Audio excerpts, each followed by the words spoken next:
Isaías capítulo 30 versículo 21 nos dice de la siguiente manera: Entonces tus oídos oirán a tus espaldas palabra que diga: Este es el camino, andad por él, y no echéis a la mano derecha, ni tampoco torzáis a la mano izquierda.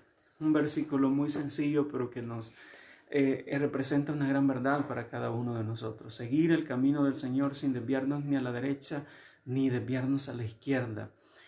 A veces en nuestro caminar cristiano nosotros tenemos que pasar por situaciones en las cuales corremos el riesgo de perder el camino, de perder verdaderamente el centro de nuestra adoración, que es Jesucristo y que es la vida que Él nos da. Hay una historia, no sé si cuando usted estaba en la escuela, usted leyó una obra que se llamaba La Odisea. Para usted que no le gusta quizás leer debe haber sido abrumado, porque usted mira esa obra y es algo gruesa, es enorme.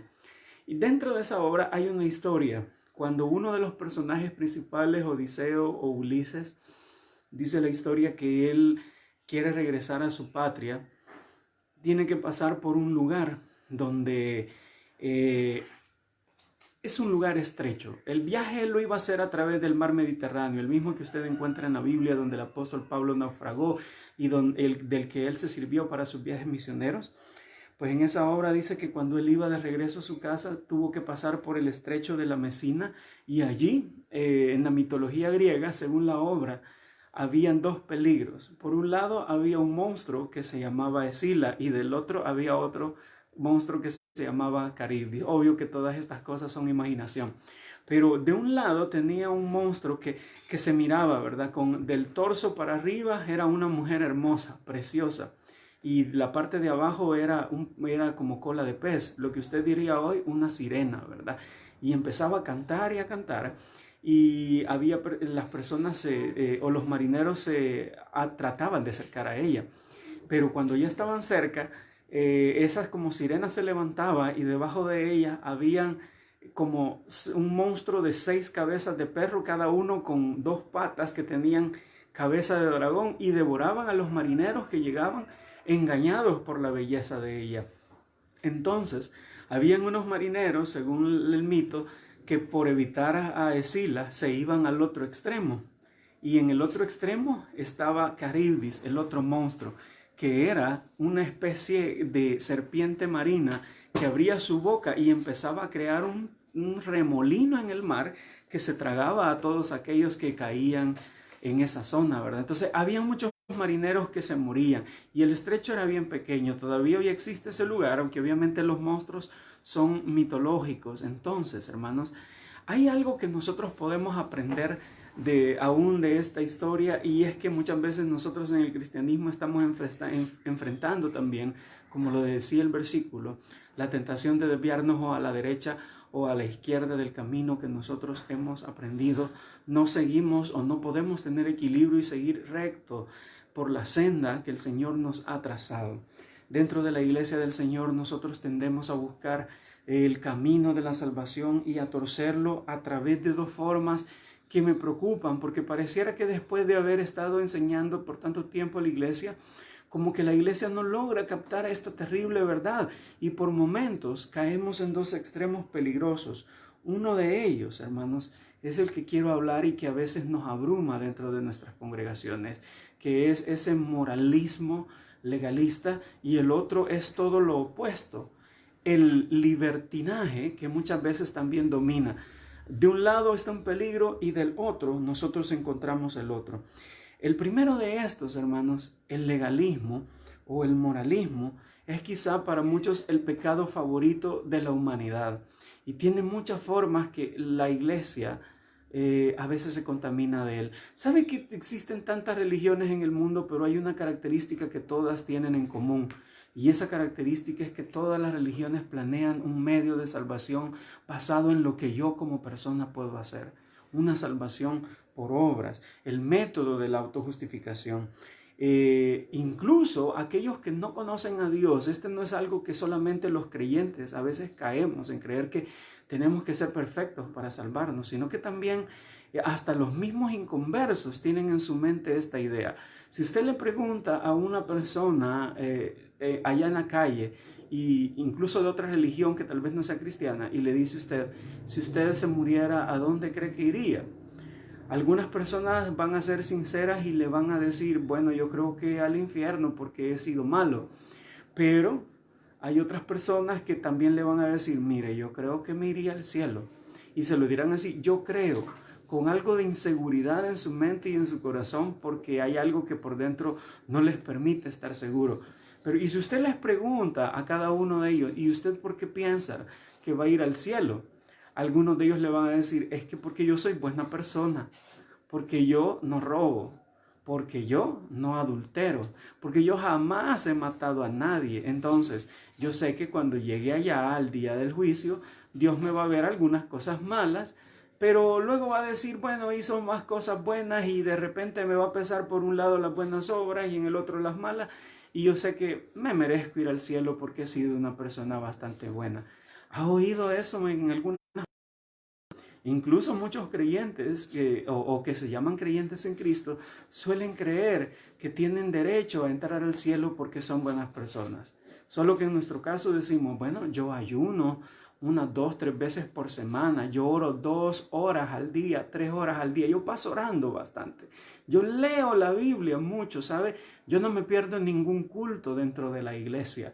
Yo pago mis diezmos fielmente y doy mis ofrendas de todo lo que gano. Yo esto, yo lo otro, yo aquello. Pero en todo esto usted puede encontrar una religión del yo, donde cada uno piensa que merece ir al cielo por lo que él hace, no por lo que Cristo ha hecho por cada uno de nosotros. Y esto es un problema, hermanos, porque quiérase o no, usted y yo jamás podríamos dar el ancho para entrar a la presencia de Dios, porque lo que Dios exige es perfección absoluta. Quiero que me acompañe a la carta a los Romanos, al capítulo 10, versículo 3. Dice la palabra del Señor acerca de, en este caso él está hablando a los judíos que creían que ellos podían ser salvos por lo que hacían. Les dice, porque ignorando la justicia de Dios y procurando establecer la suya propia, no se han sujetado a la justicia de Dios. Imagínense qué triste cuando usted y yo buscamos la autojustificación, cuando creemos que vamos a llegar a la presencia de Dios porque somos lo suficientemente buenos delante de Él, porque nos lo merecemos. En cierta forma, esto es ofender a Dios porque estamos diciendo que lo que nosotros hacemos es suficiente para comprar la salvación.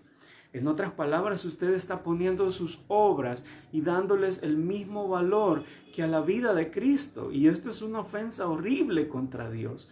Usted y yo necesitamos entender que no importa qué tan buenos seamos, qué tan excelentes nos consideremos para guardar los mandamientos de Dios, va a haber, aunque sea un mandamiento de la ley de Dios que usted y yo no vamos a poder guardar a la perfección o sencillamente no lo vamos a guardar.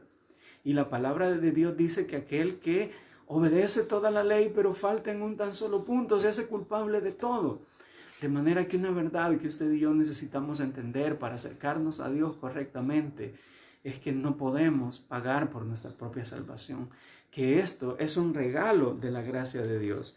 Gálatas 2:16 nos dice una verdad maravillosa, y es por eso que Gálatas y Romanos son dos escritos de Pablo donde hablan de la salvación por gracia de una forma asombrosa. Dice, sabiendo que el hombre no es justificado por las obras de la ley, sino por la fe de Jesucristo, nosotros también hemos creído en Jesucristo para ser justificados por la fe de Cristo y no por las obras de la ley, por cuanto por las obras de la ley nadie será justificado. En otras palabras, mi amado hermano y hermana que me escucha, lo maravilloso de ser cristiano es que usted y yo no tenemos que vivir con la obsesión diaria de querer ser perfecto, de querer agradar a Dios por lo que somos. Las religiones del mundo, y muchas veces los cristianos lo entendemos así, creemos que tenemos que ser buenos y perfectos para agradar a Dios, a que hacer buenas obras para ganarle su favor y su misericordia. Pero la verdad de las cosas es que somos aceptos ante Dios sin necesidad de las obras, únicamente por las obras de nuestro Señor Jesucristo. Y eso es libertad, y eso es gozo, y eso es buenas noticias. Saber que usted no tiene que ganarse nada delante de Dios, como cuando usted va donde su Padre terrenal y usted se pregunta, mi papá me querrá, mi papá me amará. Y sabe que su padre y su madre lo aman porque usted es su hijo, única y sencillamente por eso. De igual manera, usted no tiene que tratar de ser un doctor, un ingeniero, un licenciado para que su papá o su mamá terrenal lo amen. Ellos lo van a querer así usted tenga un título o no lo tenga. Usted es su hijo y lo aman. Con Dios pasa lo mismo. Cuando usted y yo vinimos a Jesucristo y lo recibimos como nuestro Salvador, fuimos hechos hijos de Dios. Desde entonces Dios nos ama, desde entonces Dios nos tiene un profundo aprecio a cada uno de nosotros. Él es nuestro Padre y por lo tanto no hay nada que usted tenga que hacer para ganar el amor de Dios. Dios lo ama de todas maneras, con todos sus defectos, con todas sus virtudes, y por lo tanto, hermanos, somos libres de la condenación, de esa maldición de la ley de querer vivir día tras día siendo perfectos para poder agradar a alguien, porque si no, Dios no me va a querer. Esa es la mentira de las religiones de los hombres, y por eso usted puede saber que una religión tiene su origen en el hombre y no en Dios, porque le enseña una salvación por obras, una salvación por mérito propio, por guardar este mandamiento, por guardar aquel o aquel otro. Esas son las religiones de los hombres. Pero la pregunta es, si usted pudiera salvarse a sí mismo, ¿para qué vino Cristo? Tan solo pregúntelo. Si usted pudiera ganarse el cielo por su mérito, ¿por qué Cristo tuvo que vivir una vida perfecta y entregar su vida en la cruz para pagar por su pecado y el mío? Lo cierto es que delante de Dios todos hemos pecado, todos tenemos cosas malas, todos necesitamos arrepentirnos a diario, pero igual todos aquellos que hemos recibido a Jesús como nuestro Salvador somos aceptos en Él. Amén. Creer en una salvación por obras es ofender a Dios de una forma enorme, como usted no tiene idea. Yo le pregunto, ¿verdad? Si usted, le aseguro que si se mira por dentro, usted podrá encontrar un pecado en su vida, cualquiera que sea. Si usted tuviera, hermano, que me escucha, un vaso y le pusieran ahí de su sorbete del sabor favorito, su helado favorito, y le echaran, qué sé yo, chocolate o caramelo, pero en vez de una cereza usted encontrara ahí una cucaracha en la punta del sorbete, le pregunto, ¿quién de ustedes se comería eso? Entonces, así somos nosotros delante de Dios cuando tratamos de adornar nuestra vida con buenas obras.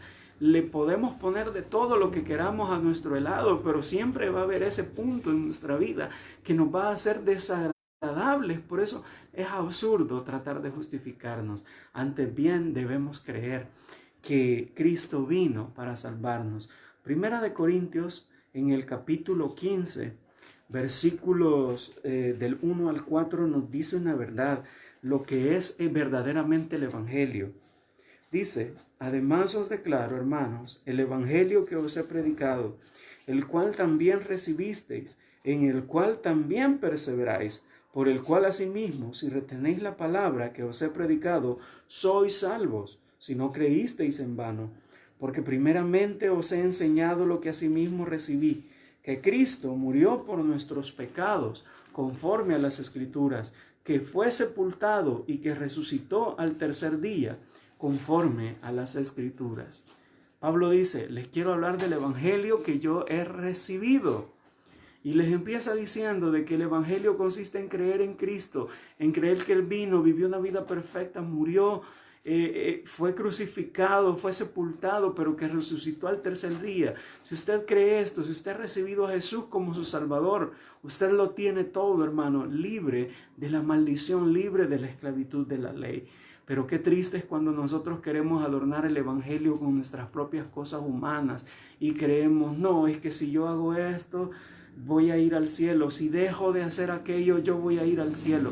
Al final, hermanos, como ya se lo he dicho en muchas ocasiones, terminamos convirtiendo el Evangelio en un catálogo de normas y reglas humanas, lo cual termina rebajando el mensaje de la salvación. Porque no importa qué tan buenos seamos, usted y yo siempre vamos a depender de la gracia de Dios en nuestra vida. Entonces, el creer que por mi obediencia legalista a normas yo puedo salvarme, me estoy engañando. Ahora, también nosotros como cristianos corremos el otro peligro. Y es un peligro bastante grave también, ¿sabe? Que nosotros a veces convertimos, como decía Pablo, en libertinaje la gracia de nuestro Dios. Y es ahí donde nosotros tenemos que ser equilibrados, porque muchas veces la gracia de Dios la convierto en desgracia para mi vida. ¿En qué forma? Cuando yo pienso que porque soy salvo por gracia, que porque mis obras son incapaces de ganarme o comprarme la salvación, entonces yo puedo hacer lo que me dé la gana. Y ese es un serio problema.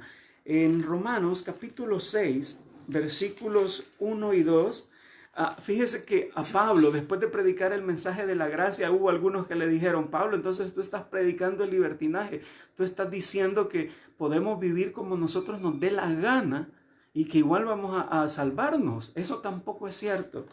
Pablo responde: ¿qué pues diremos? ¿Perseveraremos en el pecado para que la gracia abunde? En ninguna manera, porque los que hemos muerto al pecado, ¿cómo viviremos aún en él? Vea la respuesta de Pablo. Él le dice: sí, no se equivoquen, la salvación no la pueden comprar por obras. Ustedes no son salvos por el largo de su vestido, por el color y el largo de su cabello. No son salvos porque usen esto o dejen de usar aquello. No son salvos porque coman o dejen de comer. Pero también deben entender que si ustedes han nacido de nuevo, no pueden vivir como los paganos que no conocen a Dios. Y ese es el otro extremo peligroso de nuestra historia, hermanos. Como decía en el mito, en el relato que contaba al principio, ¿verdad? Estamos atrapados entre un lado y el otro, entre creer que podemos comprar la salvación o entre creer que como ya lo tenemos ganado por Cristo, podemos vivir como nos da la gana. Y sabe que muchas veces pienso, ¿qué es lo que hemos estado haciendo durante este periodo que hemos pasado encerrados? Le aseguro que hay hermanos que hoy en día pueden decir que están en avivamiento, porque aprovecharon este tiempo quizás para orar, para leer la palabra, para estudiar algún libro de la Biblia, para estudiar algún libro cristiano. Otros han utilizado sus redes para compartir el mensaje del Evangelio, pero otros tal vez hemos usado la tecnología. Bueno, yo estoy encerrado, entonces voy a buscar diversión como pueda en las redes. Y quizás hemos caído en usarlas de formas incorrectas, o andar haciendo cosas indebidas, o andar planificando cosas indebidas para cuando pudiéramos salir. Algunos de nosotros hemos caído en ese punto, hermanos, en el que ya no nos importa. Estamos dentro de la iglesia del Señor, pero a la vez estamos viviendo como los que no le conocen. Ahora, hay algo que usted debe entender. Si usted ha nacido de nuevo, usted lo va a reflejar con su conducta. Usted lo va a reflejar con su estilo de vida. Y esta es la parte que a veces no nos gusta escuchar, ¿verdad? Sí nos encanta oír que la salvación es por gracia, y esa es una verdad innegable. Pero también debe entender, hermano, que si usted es hijo de Dios, se va a parecer a Dios. Amén. Yo los conozco a todos ustedes y al verlos puedo ver rasgos de su papá y de su mamá en sus rostros, en sus cuerpos, en su diseño anatómico. Se nota de quién son hijos. La pregunta que deberíamos respondernos nosotros ahora es: cuando la gente del mundo lo ve, ¿puede ver a Cristo reflejado en su rostro? ¿Puede ver la gracia de Dios reflejada en su vida? ¿O solo ve a otro mundano con un nuevo título, a un pagano que ha cambiado de religión? Y esa es una verdad que no nos gusta escuchar, pero tenemos que entender que aquel que ama a Dios, las obras de Dios hace, dijo Jesucristo. En el libro del profeta Ezequiel, en el capítulo 36, versículo 26 al 27, nos refleja cómo debe vivir una persona que verdaderamente conoce a Dios. Dice: os daré corazón nuevo y pondré espíritu nuevo dentro de vosotros, y quitaré de vuestra carne el corazón de piedra, y os daré un corazón de carne, y pondré dentro de vosotros mi espíritu, y haré que andéis en mis estatutos y guardéis mis preceptos y los pongáis por obra. Aquí el Señor está hablando del nuevo pacto que Él iba a hacer con su pueblo, y nos dice que la forma de distinguir que verdaderamente una persona es cristiana es por cómo tratan los mandamientos de Dios. Y es que, amado hermano, a veces nosotros nos equivocamos. No todo el que se siente en la banca de una iglesia es de verdad un hermano. No todo aquel que está inscrito en el libro de membresía de la iglesia está escrito en el libro de la vida o escrito en los cielos. Debemos entender y preocuparnos y analizar qué clase de persona soy yo. ¿Soy yo de los que están calentando la banca en la iglesia? Simplemente asistiendo, creyendo que porque pertenezco a una iglesia yo voy a llegar al cielo. O mis actos de verdad demuestran que soy convertido, que he recibido la gracia de Dios en mi vida, que he sido salvo por la fe en Cristo, que he sido justificado, que he sido regenerado, que he sido santificado verdaderamente en Cristo Jesús.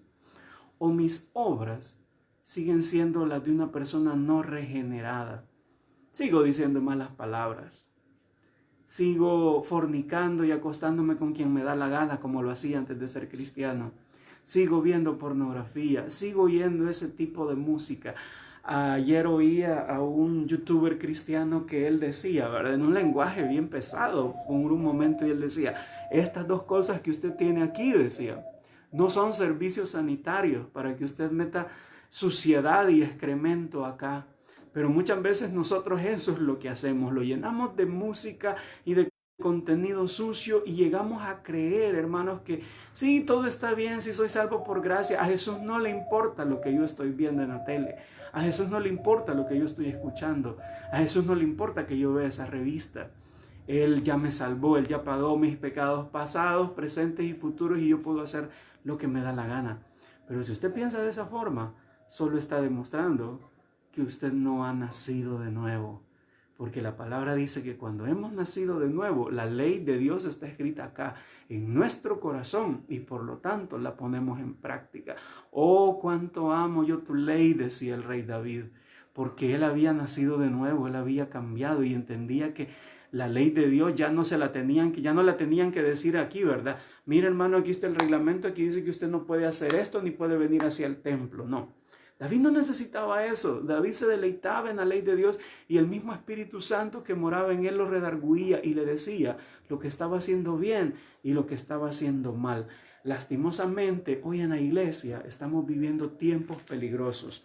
En Judas, capítulo 1, versículo 4, el discípulo Judas dice, porque algunos hombres han entrado lo que desde antes habían sido destinados para esta condenación, hombres impíos que convierten en libertinaje la gracia de nuestro Dios y niegan a Dios, el único soberano, y a nuestro Señor Jesucristo.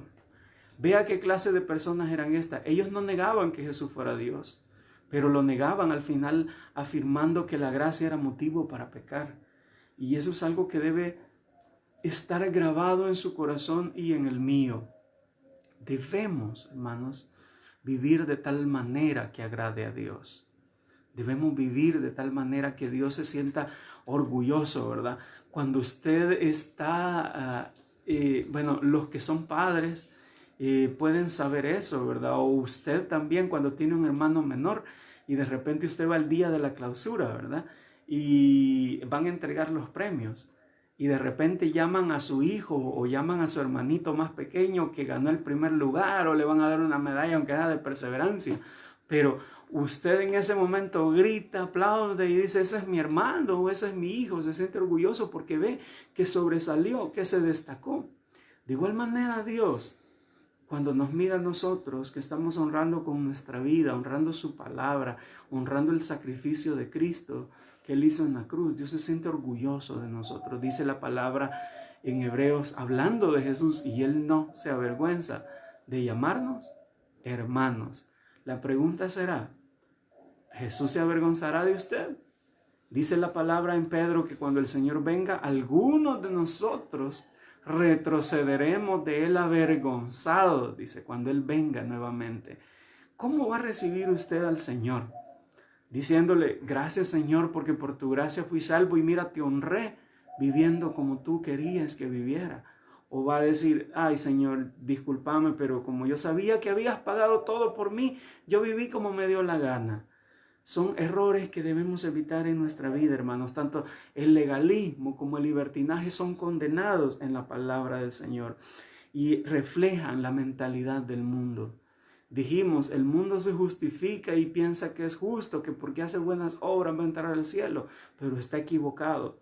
Muchos de nosotros creemos que por la gracia ya podemos vivir como quiera, pero también eso es un error. La palabra del Señor nos manda en Romanos capítulo 12, versículos 1 y 2, a renovar nuestra mente día tras día. Dice, así que hermanos, os ruego por las misericordias de Dios que presentéis vuestros cuerpos en sacrificio vivo, santo, agradable a Dios, que es vuestro culto racional. No os conforméis a este siglo, sino transformaos por medio de la renovación de vuestro entendimiento, para que comprobéis cuál sea la buena voluntad de Dios, agradable y perfecta. Esta versión dice, no os conforméis a este siglo. Otras versiones en lenguaje moderno dice, no amolden su mente al sistema de este mundo. Nosotros somos llamados a una vida de santidad, a una vida recta, a una vida diferente delante de Dios, hermanos. ¿Refleja su vida y la mía a ese Dios de gracia? ¿Mostramos diariamente nuestro agradecimiento al Señor? ¿Cómo lo vamos a hacer? Amoldando nuestra mente no a este mundo, sino dejando que sea renovada por la palabra y por el Espíritu Santo. Pero ¿cómo voy a renovar mi mente yo? ¿Cómo la voy a renovar a diario? ¿Cómo voy a evitar que mi mente y mi corazón se amolden al sistema de este mundo? Pues usted y yo podríamos examinarnos y vernos. ¿Qué es lo que yo paso viendo la mayor parte del tiempo? ¿Qué es lo que oigo? Porque lo que usted mire va a influir muchísimo en su manera de pensar. Hace poco lo noté, había pasado el día trabajando y mientras estaba trabajando, encendí el tele solo por tener ruido, ¿verdad? Y puse una serie y me capturó la atención, ¿sabe? Y el impacto que me causó fue tanto que dejé de trabajar por un momento y me quedé, como decimos, clavado viendo la serie. Y al punto que cuando me acosté todavía estaba pensando en eso. Y cuando dormí soñé precisamente como que era un participante de la historia. Y al día siguiente que me levanté dije, wow, estaba soñando lo mismo que estuve viendo ayer. Eso demuestra cómo lo que nosotros vemos queda grabado en nuestra mente y va moldeándonos. Si usted está viendo continuamente series donde se promueve la ideología de género, el matrimonio gay, el sexo libre, el consumo de drogas, el alcohol y las malas palabras, cuando usted venga a sentir, usted va a estar haciendo lo mismo o va a estar dando por correcta alguna de esas cosas. Y es la forma en que el mundo va moldeando nuestra mente.